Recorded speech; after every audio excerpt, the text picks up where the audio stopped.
الحمد لله نحمده ونستعينه ونستغفره ونعوذ بالله من شرور أنفسنا ومن سيئات أعمالنا من يهده الله فلا مضل له ومن يضلله فلا هادي له ونشهد أن لا إله إلا الله وحده لا شريك له ونشهد أن سيدنا ومولانا محمدا عبده ورسوله قال الله تبارك وتعالى في الكلام المجيد والفرقان الحميد إنه لقول رسول كريم ذي قوة عند ذي العرش مكين مطاع ثم أمين. وإذا قال النبي صلى الله عليه وسلم الصلاة اليوم أكملت لكم دينكم أو كما قال عليه الصلاة والتسليم. کیوں گنہگار آپ ہوتے ہیں نیکیوں کو بھی روز کھوتے ہیں. کیوں گنہگار آپ ہوتے ہیں نیکیوں کو بھی روز کھوتے ہیں. جب سحر کی اذان ہوتی ہے تو آپ بے خبر ہو کے سوتے ہیں. معزز و موقر سامعین عظام، گزشتہ کئی جمعے سے رحمت للعالمین صلی اللہ تعالی علیہ وسلم کی ذات سے جن چیزوں کو حصہ ملا اس کا تذکرہ ہو رہا ہے. رحمت للعالمین صلی اللہ علیہ وسلم کی رحمت سے جہاں خاکی مخلوق کو حصہ ملا وہیں آبی، آتشی اور یہاں تک کہ نوری مخلوق کو بھی حصہ ملا. اور نباتات، جمادات، حیوانات، جس قسم کی مخلوقات دنیا میں رائج ہیں ان تماموں کو حصہ ملا. کوئی یہ کہہ نہیں سکتا روز محشر کہ ہمیں آپ کی رحمت سے حصہ نہیں ملا. انسان سے لے کے جانور تک، درندوں سے لے کے پرندوں تک، چرندوں تک سب کو رحمت للعالمین صلی اللہ علیہ وسلم کے حصے سے حصہ ملا ہے. اس کا تذکرہ چل رہا تھا اور وہ تذکرہ مزدور تک پہنچا تھا. آج تذکرہ انشاءاللہ آتشی مخلوق کو کیسے حصہ ملا اس کا ہوگا. دعا کریں اللہ پاک مجھے اور آپ کو صحیح کہنے اور اس پر صحیح عمل کی توفیق عطا فرمائے. معزز سامعین عظام، اللہ جل جلالہ و من والہ نے کسی مخلوق کو بے فائدہ پیدا نہیں فرمایا. سب کے سب فائدہ مند ہیں. ساری مخلوقات میں ایک مخلوق جن ہے جو انسان سے پہلے دنیا میں آئے ہیں اور دنیا میں آنے کے بعد ان کے خلف و فشار کی وجہ سے اللہ نے انسان کو پیدا فرمایا. بعض روایتوں میں ملتا ہے کہ اگر جناتوں کے اندر سلوکیت باقی رہتی، حسن اخلاق باقی رہتا تو اللہ انسان کو پیدا نہیں فرماتے. لیکن جناتوں نے روح گردانی کی، خدا کے فرمان کو جھٹلایا، پھر اللہ نے دوسرے مخلوق کو یعنی ہم سب کو پیدا فرمایا. لیکن وہ مخلوق حضور اکرم صلی اللہ علیہ وسلم کی امت میں بھی شامل ہوئے ہیں. روایت کے اندر یہ بھی آتا ہے کہ حضور اکرم صلی اللہ علیہ وسلم نے جناتوں کو بھی درس دیا ہے، قرآن کریم سکھلایا ہے. بعض جناتیں ایسے ہیں جو نبی علیہ السلام کی امت میں امتی بننے پر فخر محسوس کرتے ہیں. چنانچہ نبی اکرم صلی اللہ علیہ وسلم کی رحمت کا جو حصہ جناتوں کو ملا ہے وہ نبی علیہ السلام کی تعلیمات کے ذریعے سے ملی ہے. مثال کے طور پر جناتوں کی غذا ہڈیاں ہوتی ہیں، جناتوں کی غذا کوئلہ ہوتا ہے، سوراخیں ہوتی ہیں. ہمارے اور آپ کے آقا محمد رسول اللہ صلی اللہ علیہ وسلم نے اپنی امت کو تعلیم دیا کہ جنات ایک ایسے مخلوق ہیں جو انسان دنیا میں ان کو دیکھ نہیں سکتا لیکن وہ ہم سب کو دیکھ رہے ہیں. روز قیامت اس کا برعکس ہو جائے گا، الٹا ہو جائے گا کہ ہم ان کو دیکھیں گے وہ ہمیں نہیں دیکھ سکتے. اس لیے نبی اکرم صلی اللہ علیہ وسلم نے ہمیں تعلیم دی ہے کہ جب تمہیں قضاء حاجت کی ضرورت ہو اپنے آپ کو فارغ کرنے کی ضرورت محسوس کرو تو کسی بھی جگہ جاؤ، میدان میں جاؤ یا باتھ روم میں جاؤ تو بسم اللہ پڑھ لیا کرو۔ جس جگہ وہ مخلوق موجود ہوں گے اللہ تعالیٰ بسم اللہ کی برکت سے اس پر آڑ کر دیں گے، ان کی نگاہ تمہارے اوپر نہیں پڑے گی۔ اور یہاں تک فرمایا کہ اگر تم میدانوں میں جا رہے ہو اپنے حاجت کو پورا کرنے کے لیے، اس بات کا خیال رکھنا کہ تم اپنی قضاء حاجت کو ہڈیوں سے صاف نہ کرو، سوراخوں میں قضاء حاجت کو پورا نہ کرو، اس لیے کہ ہڈی اور سوراخیں یہ ان کی غذا ہیں۔ ہڈی سے وہ اپنے پیٹ کو بھرتے ہیں اور سوراخوں میں وہ رہتے ہیں۔ قربان جائیے اس نبی رحمت پر جنہوں نے اس باریک بات کا بھی لحاظ کرتے ہوئے اپنی امت کو تعلیم دیا، تاکہ دوسرے مخلوق جو آتشی ہیں، جو ہمیں دکھائی نہیں دیتے، کہ ان کو کسی بھی طریقے سے اس امت کی وجہ سے تکلیف نہ ہو۔ اس لیے میرے دوستو بزرگوں، نبی علیہ الصلوۃ والسلام کی رحمت سے جناتوں کو بھی حصہ ملا۔ اگر نبی کی تعلیم نہ ہوتی تو کوئی ہڈی ایسا نہیں ہوتا جہاں انسان قضاء حاجت نہ کرتا۔ الحمدللہ اس بات کا اتنا تذکرہ چلا، ہماری قوم تو کیا دوسری قوم بھی ہڈیوں سے گریز کرتے ہیں، اپنے حاجت کو پورا نہیں کرتے۔ اسی طریقے سے میرے دوستو بزرگوں، نبی علیہ الصلوۃ والسلام کی رحمت سے درختوں کو بھی حصہ ملا۔ نبی اکرم صلی اللہ علیہ وسلم نے فرمایا کہ ہر درخت اللہ کے یہاں سجدہ کرتی ہے، اور جس درخت میں پیڑ لگے ہوں، پھول لگے ہوں، اگر وہ سرسبز و شاداب ہو، اگر تمہارے لیے اس کی ضرورت محسوس نہیں تو اس کو بلا ضرورت مت توڑا کرو، اس لیے کہ جب تک پیڑ تر و تازے کے ساتھ کھڑی رہتی ہے اور اس کے اندر پھل اور پھول لگے رہتے ہیں، وہ اس وقت تک اللہ کے ذکر میں مشغول رہتے ہیں۔ اور یہاں تک بھی فرمایا کہ تم درختوں کے آڑ میں اور درختوں کے سائے میں اپنے حاجت کو پورا نہ کرو، اس لیے کہ جب درخت سایہ دار ہوتی ہے اور سورج کی رخ کی وجہ سے اپنا رخ بدلتی ہے، گویا کہ اس نے اس وقت اللہ کے یہاں سربر سجود ہوئی، اور وہ اللہ کے یہاں سجدہ ریز ہوتی ہے، تم اس کے سجدے کے وقت میں وہاں قضاء حاجت نہ کرو۔ محترم سامعین، عرض کرنے کا مقصد ہے کہ نبی علیہ الصلوۃ والسلام نے اتنی باریک باتیں بتائیں جس کا ہم خیال بھی نہیں کرتے۔ آدمی بعض دفعہ یہ سمجھتا ہے میدانوں میں چلتا رہتا ہے، سائے میں بیٹھ جاتا ہے، اور بعض احمق ایسے ہوتے ہیں جو سائے میں جا کر وہیں پر اپنے حاجت کو پورا کرتے ہیں۔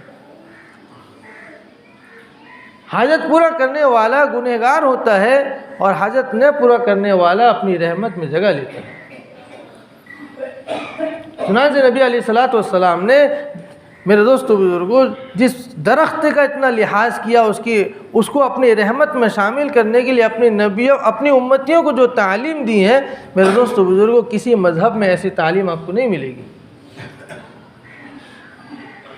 ہم جس مذہب کے ماننے والے، جس اسلام کو فالو کرنے والے ہیں، اللہ نے اس کے اندر اتنی رحمتیں چھپائی ہوئی ہیں۔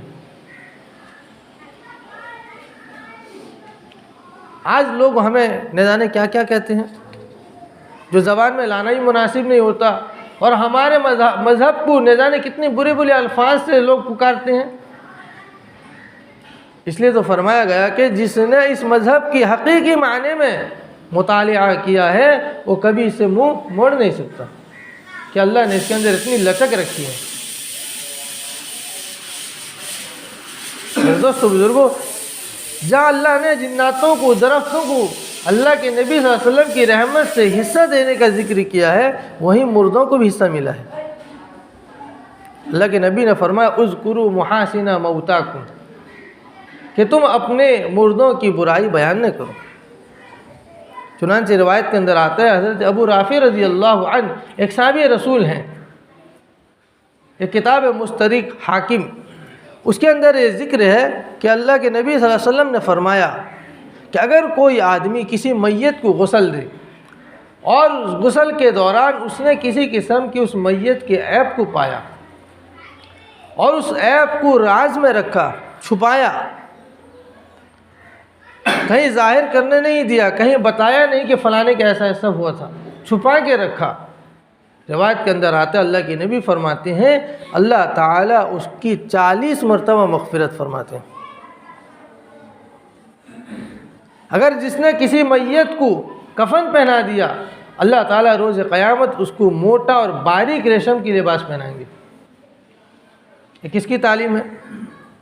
جو آدمی مر گئے اس کی برائی کرنے میں کیا حرج ہے، لیکن اللہ کے نبی صلی اللہ علیہ وسلم کی رحمت سے وہ حصہ جو ملا مردے کو، میرے دوست بزرگ، اگر ہم سوچیں گے تو ہمیں بہت کچھ بات سمجھ میں آئے گا۔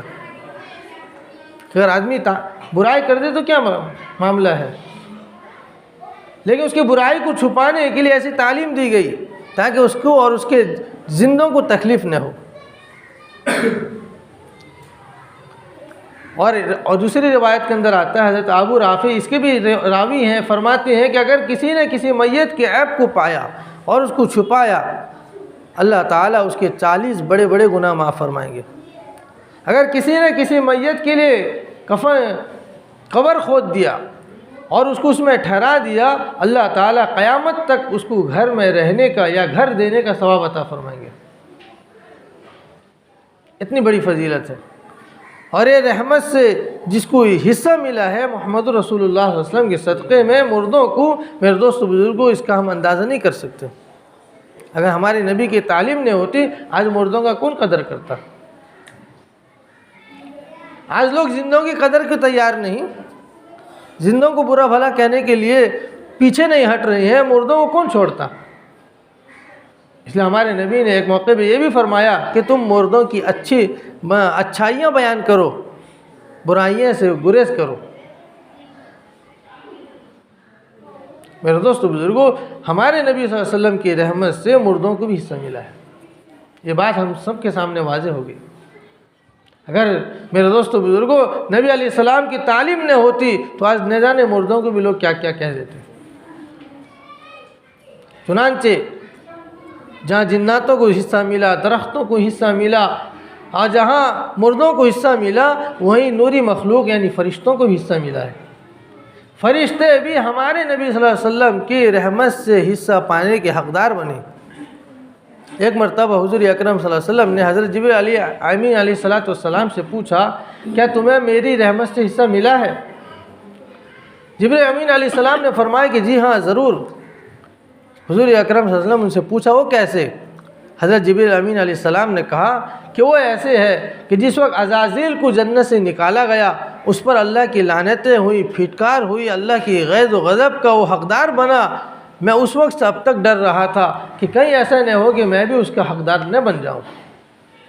لیکن جب آپ کی شریعت آئی، آپ نبی بن کر آئے، اللہ نے مجھے مقرر کیا کہ آپ وحی کا کام کریں گے، پیغام لے کر جائیں گے، پیغام لے کر آئیں گے، تو اللہ نے قرآن عظیم میں فرمایا انہ لقول رسول کریم ذی قوت عند ذی العرش مکین مطاع ثم امین۔ تو میں سمجھ گیا کہ اللہ کے نبی کی رحمت سے اگر آج مجھے کچھ مرتبہ ملا ہے تو ان کی رحمت کا صلہ ہے۔ اگر ان کی رحمت شامل حال نہ ہوتی تو آج میں اتنے مقام و مرتبے تک نہیں پہنچ سکتا، جبکہ عزازیل ہم سب سے زیادہ عبادت گزار تھا۔ چنانچہ دوست بزرگوں، اللہ تعالی نے اپنی رحمت للعالمین صلی اللہ علیہ وسلم کے واسطے سے ان کی رحمت کا جو اس قسم کا حصہ ہم سب پر نازل فرمایا، یہ قابل غور ہے۔ اگر آج ہم ان کی اس رحمت کا میرے دوستو بزرگوں قدر نہیں کریں گے تو قدر ہم کبھی نہیں کر سکتے۔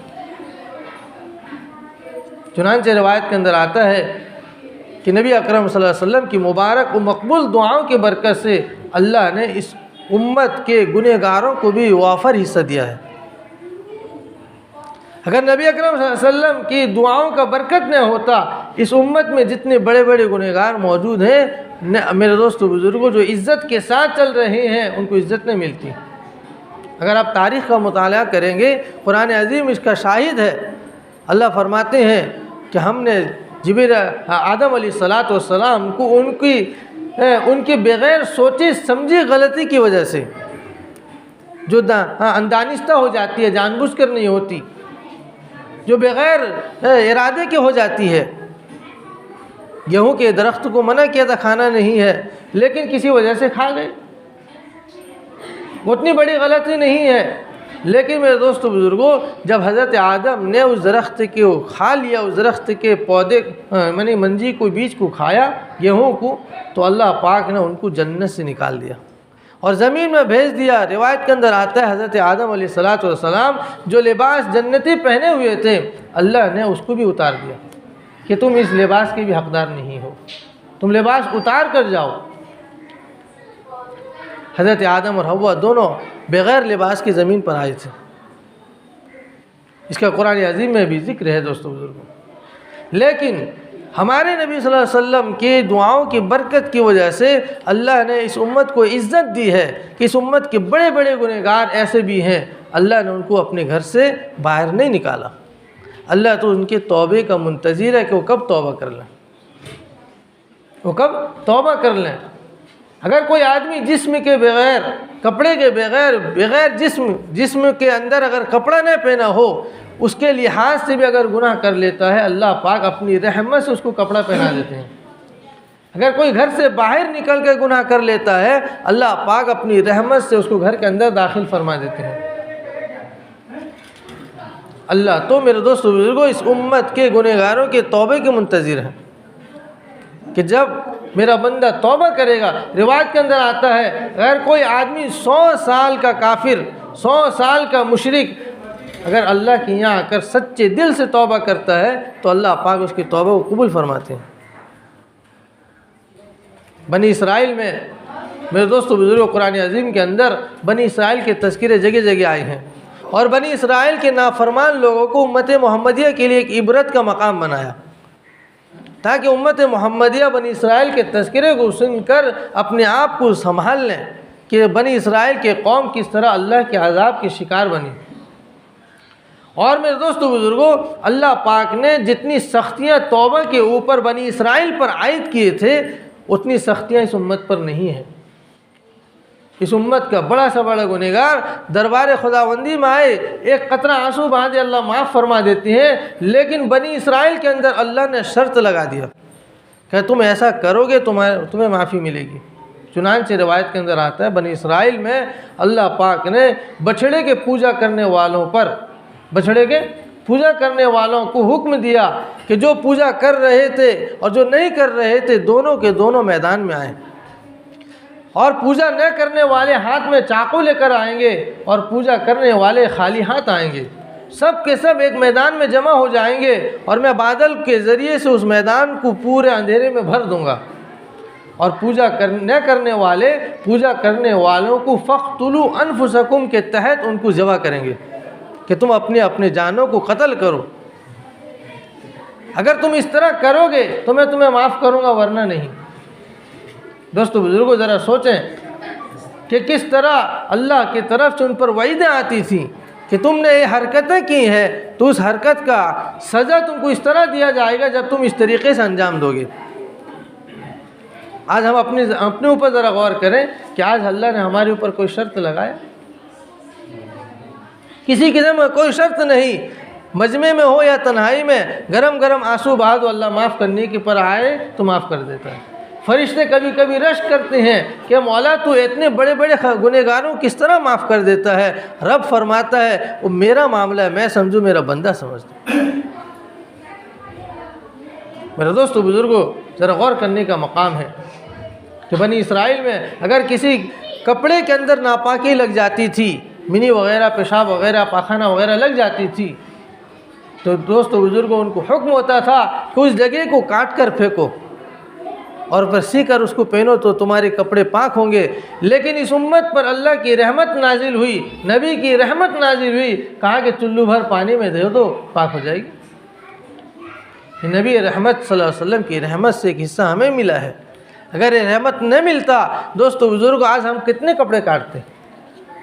یہاں تک کہ روایت کے اندر آتا ہے بنی اسرائیل میں اگر کوئی آدمی کسی بھی طریقے سے گناہ کرتا تھا اور اس اعضائی زوارے سے جسم کے کسی بھی حصے سے گناہ کرتا تھا تو اس کو اگر توبہ کرنا چاہے تو اس کو حکم ہوتا تھا کہ تم انگلی سے گناہ کیے انگلی کو کاٹو، پیر سے گناہ کیے پیر کو کاٹو، پیٹ سے گناہ کیے پیٹ کو کاٹو، اعضائے خاص سے گناہ کیے اعضائے خاص کو کاٹو، تب جا کر تمہاری توبہ قبول ہوگی، ورنہ نہیں۔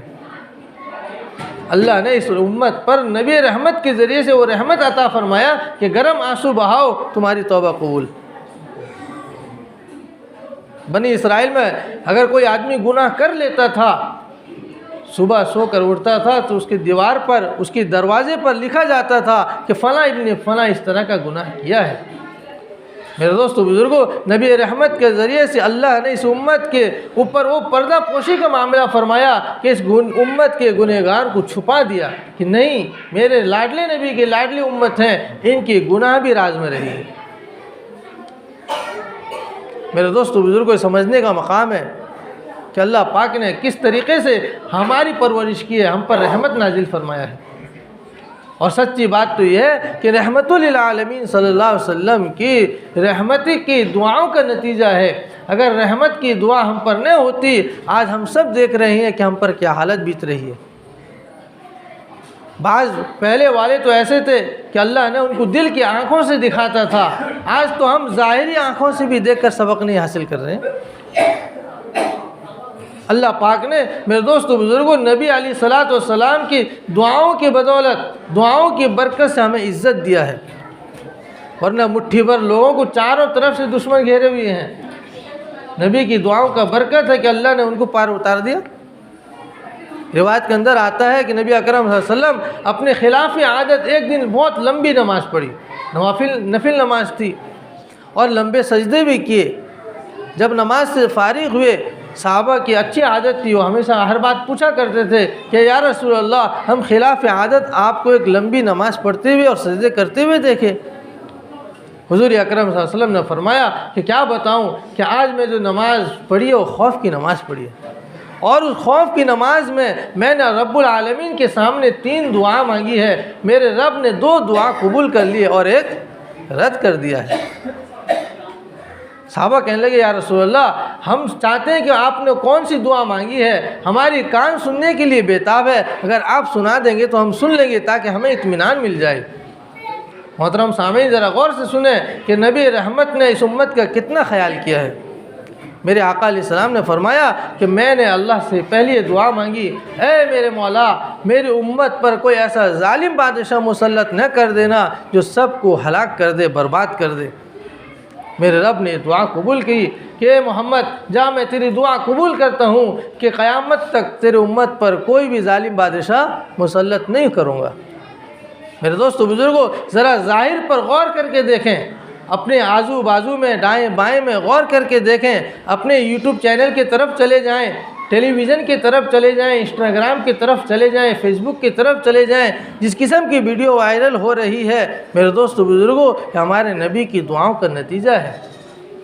ہمارے نبی نے اللہ کے سامنے جو دعا کی تھی، اس لیے اللہ نے آج ہمیں اس دعا کی برکت سے تقویت دی ہے کہ پوری دنیا ایک طرف ہے اور عالم اسلام ایک طرف ہے، پوری دنیا ایک طرف ہے، مٹھی بھر انسان ایک طرف ہے، پوری دنیا ایک طرف ہے، اللہ اس کے رسول کے ماننے والے ایک طرف ہیں۔ لیکن میرے دوستو بزرگوں، بڑے سے بڑے طوفان آ گئے، بڑے سے بڑے سیلاب آ گئے، بڑے سے بڑے ظالم آ گئے، لیکن ان کو کوئی ہلا نہیں سکا، کوئی ٹس سے مس نہیں کر سکا۔ اس کی کیا وجہ ہے؟ اس کی وجہ صرف اور صرف محمد رسول اللہ صلی اللہ علیہ وسلم کی دعاؤں کا نتیجہ ہے۔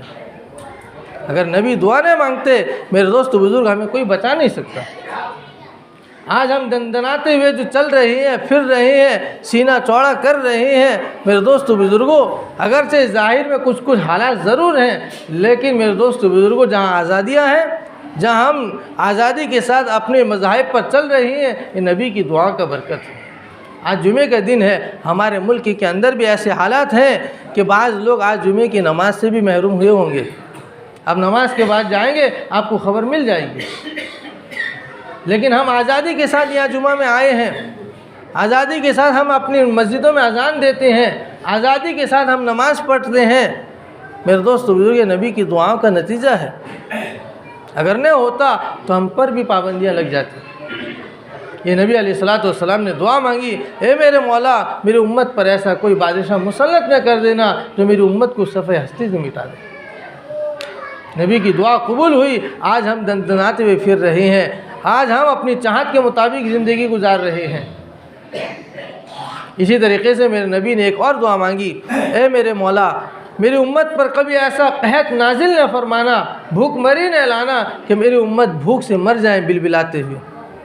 نبی علیہ السلام کی دعا بھی اللہ نے قبول فرمایا اور کہا، اے محمد، میں نے تمہاری دعا قبول فرما لی کہ میں قیامت تک کبھی ایسا بھوکمری قائم نہیں کروں گا جس کی وجہ سے لوگ مر جائیں بھوک کی وجہ سے۔ اگر ہم پس منظر میں جائیں، پچھلے 1 سال پہلے ہم نظر اٹھا کر دیکھیں تو میرے دوست بزرگ، اللہ نے ایسی حالت میں ہمیں پیٹ بھر کر کھلایا۔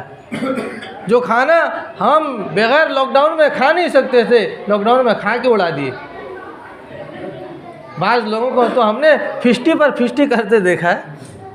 یہ میرے نبی کی دعا نہیں تھا اور کیا تھا کہ جہاں لوگ گھر کے اندر بند ہو اور لوگ یہاں مزے اڑائیں کھانے پر، اور بھوک سے میرے دوست بزرگ کون مرا؟ اللہ نے سب کو کھلا پلا کر آباد رکھا، اور یہ میرے نبی علیہ الصلوۃ والسلام کی خاص دعاؤں کا برکت تھا۔ ایک دعا اور مانگی کہ میرے مولا آپس میں بھائیوں میں نا اتفاقی نہ ہو۔ اللہ نے کہا کہ نہ، یہ تو بھائیوں کے درمیان کا معاملہ ہے، وہ آپس میں صلح کریں گے۔ جب وہ آپس میں صلح کر لیتے ہیں، میں اتنا خوش ہوتا ہوں جتنا کہ کوئی ایک آدمی ایک خبر کو 2 پہاڑوں کے درمیان میں سن کر اتنا خوش نہ ہو۔ اللہ تعالیٰ صلح کو بہت زیادہ پسند فرماتے ہیں۔ اس لیے میرے دوستو بزرگوں، آج ہم جس زندگی میں جی رہے ہیں، یہ نبی علیہ الصلوۃ والسلام کی دعاؤں کا نتیجہ ہے۔ اس لیے اس نبی پر ہم قربان نہ ہوں تو کب قربان ہوں؟ اس نبی کی غم کو اب بھی نہیں اپنائیں تو کب اپنائیں؟ اس نبی کے طرز عمل کو اب اپنی زندگی میں، اپنے گھر والوں کی زندگی میں نہ لائیں تو کب لائیں؟ اب کون سا وقت ہمارے سامنے آئے گا کہ ہم جو ہے اس دین پر چلیں گے جس دین کو 1400 سال ہو گیا؟ اس دین پر چلنے کے لیے سب سے بنیادی عمل دوستو بزرگوں نماز ہے، سب سے بنیادی عمل۔ اس لیے میرے دوستو بزرگوں، اس نماز پر ہم قائم آ جائیں۔ اس کے لیے ہم اپنی ایمان کو نورانیت سے بھرنا ہوگا، اپنی ایمان کو مضبوط کرنا ہوگا، اللہ اس کے رسول کے تذکرے کو سننا ہوگا۔ جب تک ہم سنیں گے نہیں تو اس کے فائدے حاصل نہیں ہوں گے۔ اس کے لیے میرے دوستو بزرگوں، جگہ جگہ اجتماعات، جگہ جگہ وعظ نصیحت، جماعتوں کا آنا جانا، دینی تبلیغ کا محنت ہونا، گھر کے اندر تعلیمی ماحول کو قائم کرنا، یہ ساری بنیادی چیزیں ہیں۔ جب ہم کرتے رہیں گے، اللہ تعالی ہماری ایمان میں تعزیت دے گا۔ جب تعزیت آئے گی تو عمل کے لیے ہمیں توفیق ملے گی۔ تو انشاءاللہ پورا مجمع ارادہ کرے کہ انشاءاللہ ہم سب اس کام کو کریں گے انشاءاللہ۔ اللہ پاک ہم سب کو عمل کی توفیق عطا فرمائے۔ ایک اعلان ہے، سن لیں۔ محترم و مکرم سردار صاحب و ممبران صاحبان و باشندگان محلہ، السلام علیکم ورحمۃ اللہ وبرکاتہ۔ آپ تمام حضرات کو یہ جان کر خوشی ہوگی کہ آزاد نگر یعنی اریا سائی گوپ میں مسجد کی تعمیری کام چل رہی ہے۔ مسجد اللہ کا گھر ہے۔ جو روئے زمین پر اللہ کا گھر تعمیر کرتا ہے یا اس تعمیری کام میں حصہ لیتا ہے، اللہ جل شانہ جنت میں اس کے لیے گھر نہیں محل تیار کرتے ہیں۔ لہٰذا آپ تمام حضرات سے گزارش ہے کہ مسجد کی تعمیری کام میں حصہ لے کر ثواب دارین حاصل کریں۔ من جانب اہلیان آزاد نگر۔ ابھی اتوار کے دن ان کا ڈپیس بھی پڑنے والا ہے، اس لیے آپ تمام حضرات سے میری طرف سے بھی اپیل ہے کہ آپ اپنے مرحومین کے نام سے، اپنے نام سے، بھائیوں کے نام سے، جو بھی ہیں، جس سے جو ہو سکے، سیمنٹ ہو، روڈ ہو، چپس ہو، بالو ہو، ابھی دھسا پڑ رہا ہے، ان کا دھسا بھی ضرورت ہے۔ اس لیے وہاں جا کر اپنے ہاتھ سے ہاتھ بٹائیں، یا اپنے پیسے سے ہاتھ بٹائیں، یا اپنے کسی بھی طریقے سے اپنے بھائیوں کو لے جائیں۔ سب فی سبیل اللہ کام ہو رہا ہے۔ جو مستری حضرات ہیں وہ 2 بجے یہاں اپنے جو مزدوری کر کے جانے کے بعد وہاں رات میں لائٹ لگا کر کام کرتے ہیں۔ ہم بھی چلے جائیں، 1 کڑی ڈال دیں، 2 اینٹیں اٹھا دیں، کہ اللہ کا گھر بن رہا ہے۔ جس طرح رحمت نگر میں بنا، ہم سب کے سب جا کے شامل ہوئے۔ اللہ کا گھر ہے، کہیں سے بھی بن جائے گا۔ اگر ہم نہیں بھی جائیں گے، اللہ اس کو بنا دے گا۔ یہ ہمارے سامنے ایک مثال ہے، ہم جس مسجد میں بھی بیٹھے ہیں، اللہ نے اس کو کس طرح پورا کر دیا، اور اس کے سارے انتظامات کو ابھی بھی پورا کر رہا ہے۔ یہ اللہ ہی بہتر جانتا ہے، اور جو ذمہ دار ہیں وہ جانتے ہیں۔ اس لیے اللہ کا گھر جہاں کہیں بھی بنے، ہم سے جو ہو سکے فوراً فی سبیل اللہ دائیں ہاتھ سے دو کہ بائیں ہاتھ کو خبر نہ چلے، کریں گے انشاءاللہ۔ اس کے